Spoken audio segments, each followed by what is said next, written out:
Welcome, everyone. This is the final presentation of the BSG simulation for Team A, which stands for ABC Athletics. I am Rob Orich. I'm joined by two of my teammates. They'll go ahead and introduce themselves. Craig Bagnell. I'm Del Chucci. Wonderful. Great job, guys. Here we're going to go through a presentation that tells you a little bit about our approach, some peaks and valleys we went through, and then kind of how we steered the ship toward the profitable end. So Coach Del Chucci will start us off. Yeah, so we'll start out with the strategic vision for our company, which was at ABC Athletics. We believe that superior quality fuels superior performance.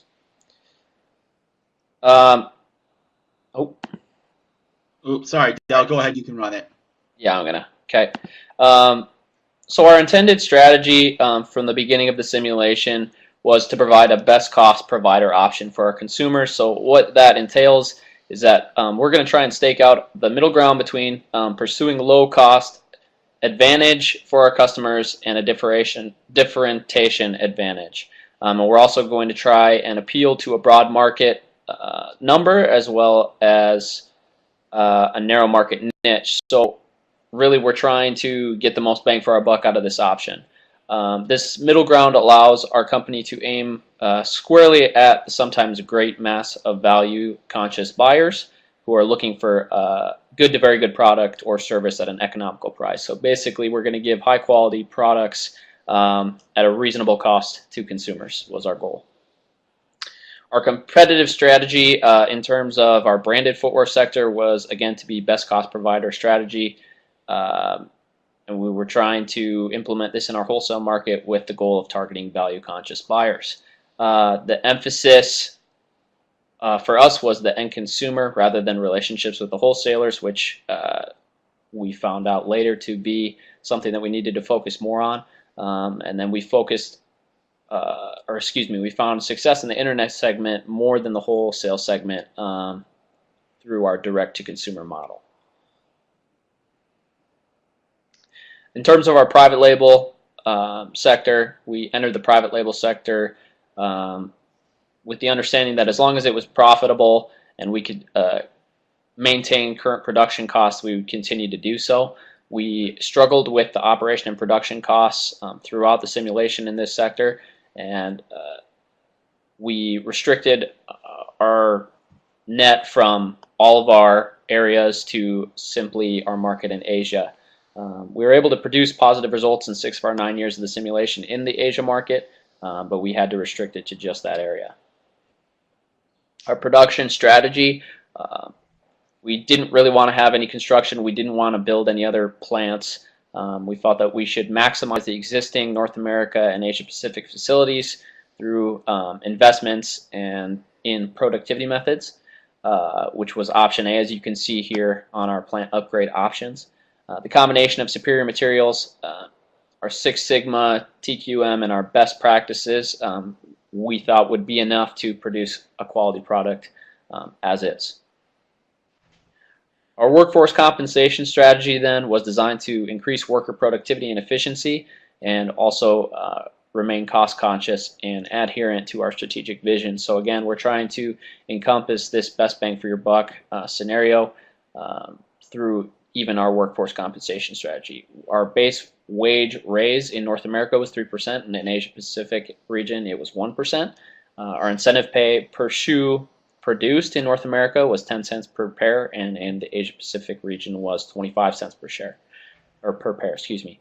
Our best practices training also included a pay increase of $4,667 per employee. So you can see just a outline here of the decision making that we were using in our BSG simulation. As far as our finance strategy is concerned, we wanted to pay out dividends as soon as we reached our investor expectations in our EPS and stock price. We established a dividend payout early on of $2.50 per share until our stock price reached $100. And then we were going to increase from there. However, we did not reach our EPS or stock price investor expectations until the final year of our simulation, so we were never able to pay those dividends out to our investors.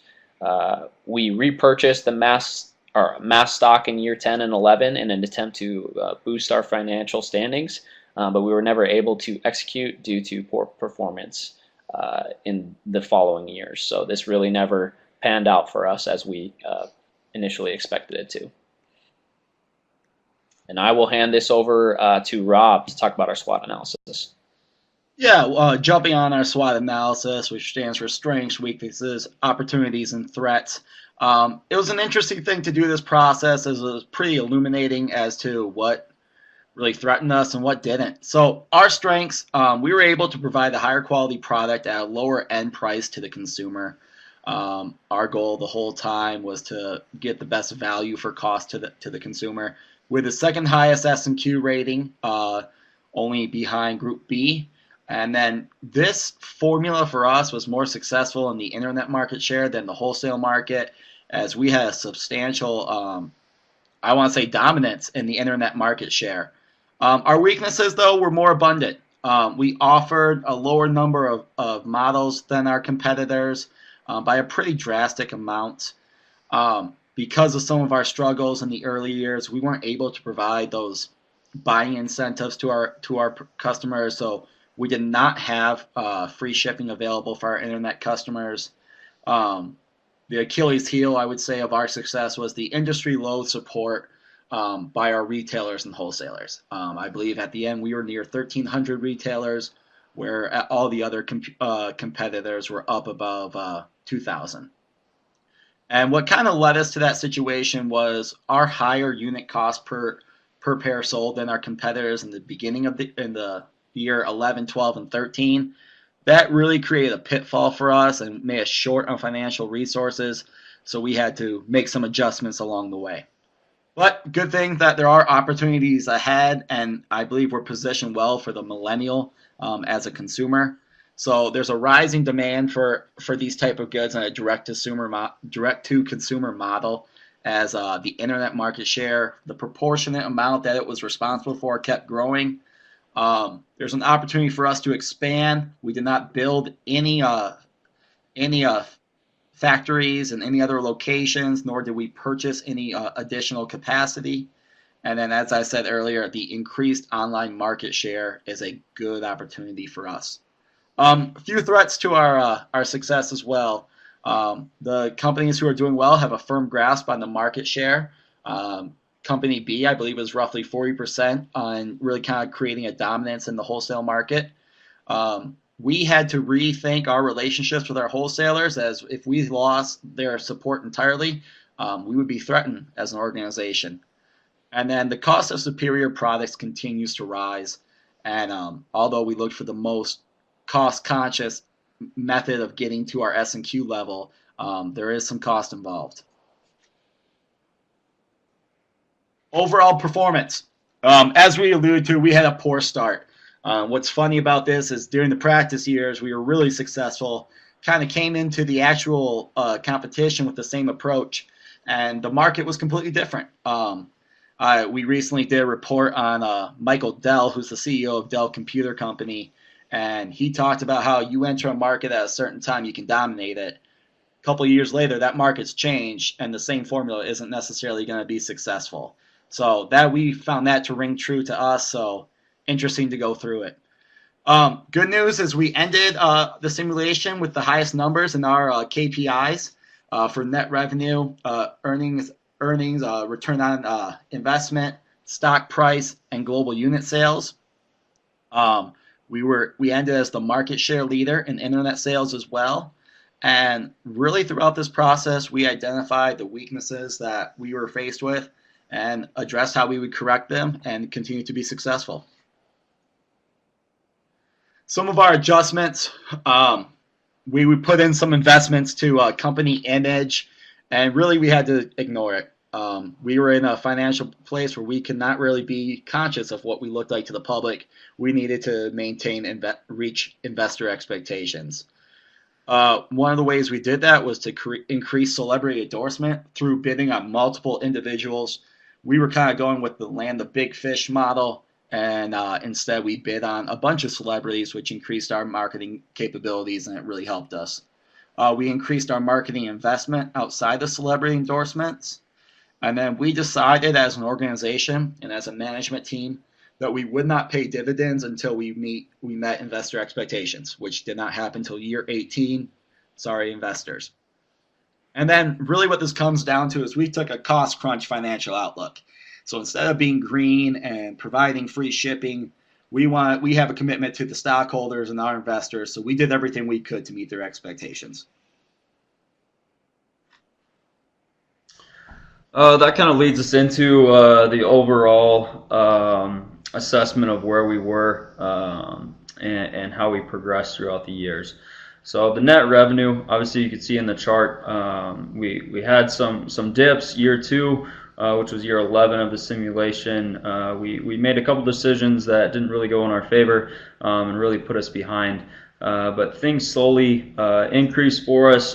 Year 14 was kind of a jumping point for us, but that really, I think that came from where we decided to make the decision to increase our marketing efforts.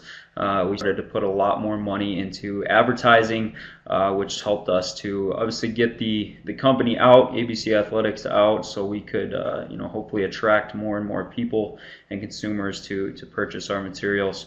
And then we had a brief lapse in year 17 and was able to regain it back in year 18 to reach our highest net revenue throughout the simulation. Go to the next one here.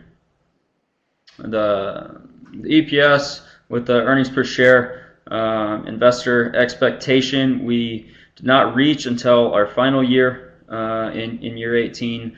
Again, those years 11, 12, 13 were the biggest hits for us as we had made some decisions early on that didn't work out for us, as Rob had touched on earlier in making those decisions, and the market had completely changed from when we had our practice rounds.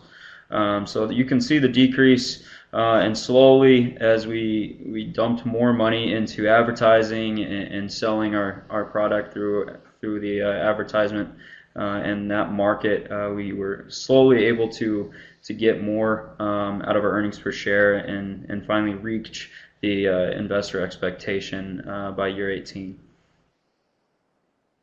The return on equity investment, consistent line for our investor expectation, and kind of the same deal with our early on years. There was a big dip, but as we progressed, again, that year 14-15 area is where we really were able to gain some of it back, minus the dip in 17, and then finally reach it in year 18. But they were all fairly consistent on the years where we really pushed the advertising in the market segment. The credit rating review. This was something as we went along, our credit rating, obviously we started off with a dip again, and it was a struggle to get it back up. Finally in year 18 our credit rating was able to skyrocket compared to the years before, with our worst credit rating occurring in year 14. Real quick, just jumping in on credit rating, we talked about our really desire to build additional capacity. When we were down in those weak years of year 14, we weren't positioned for that type of growth. So one thing as a management team, we were like, how do we get ourselves out of this hole and get our credit rating back up to par so we can have a long-term future? And as you can see in year 17 leading to 18, we're able to do that. Our year-end stock price, the investor expectations slowly rose throughout the simulation, and by after year 14 we were able to slowly turn it around and reach the expectation by year 18, which we ended up exceeding our investor expectations. As touched on earlier, our image rating, where we found ourselves was being able to bring the company back up. So our image rating was not something that we really needed to focus on. We needed to focus on getting ourselves out of a little bit of a hole. So we were never able to reach our investor expectation with our image rating. But the monetary gains that we received as really our image rating went down really increased, and a lot of that was with our internet market and our internet sales. This is just kind of a overall snapshot of where you can see we really tried to focus a lot of attention in the internet sales, and that's where you can see on the bottom in the blue is where we slowly increased until year 18, where we topped off. Our wholesales stayed fairly consistent throughout the entire process, and our private label sales, there was a few years where we were not receiving any gains in units of sales, but there was a small proportion of it. But again, we really like to focus on the internet sales, and that's where we put a lot of our attention. And then our global market share, the first year was the initial year where we were receiving a dramatic amount, but as the years went on, again early on in the simulation really hurt us with a few decisions. So that was a tough one for us, and as year 15 you can see was our lowest global market share, but trying to build ourselves back up from there, we slowly started to increase towards the end with year 18, hopefully being a snapshot of where we're pushing ourselves to. Yeah, excellent point, Craig. One thing that we realized at our current position in the market is that the lack of retailer support is a hindrance. We were focused on the end consumer, which we'll get into, but we needed to refocus our strategy to support the retailers so they can support us. The lack of support we had from them really impacted our ability to capture a large portion of the global market share, as it's so dependent on the wholesale market.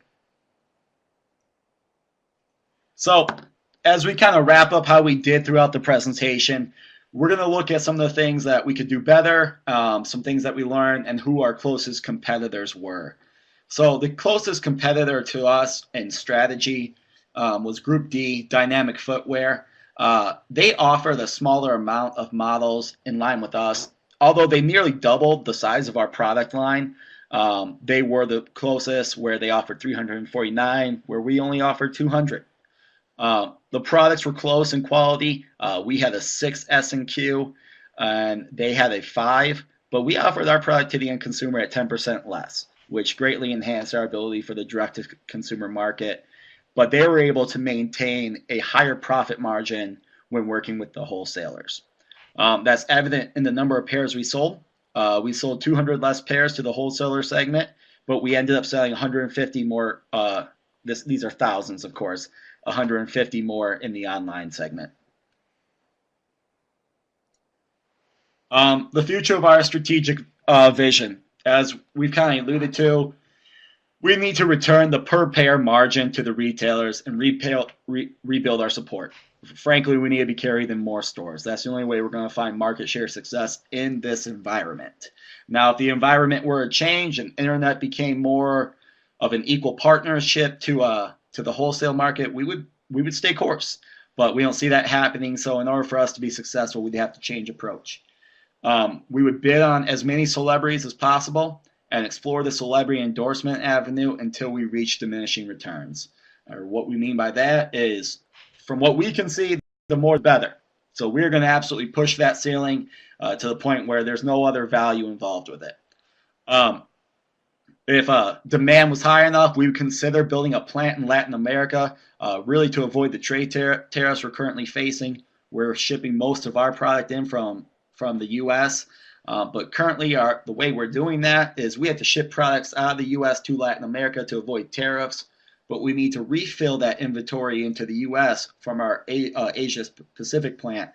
So although we're saving costs one way, we're missing it the other.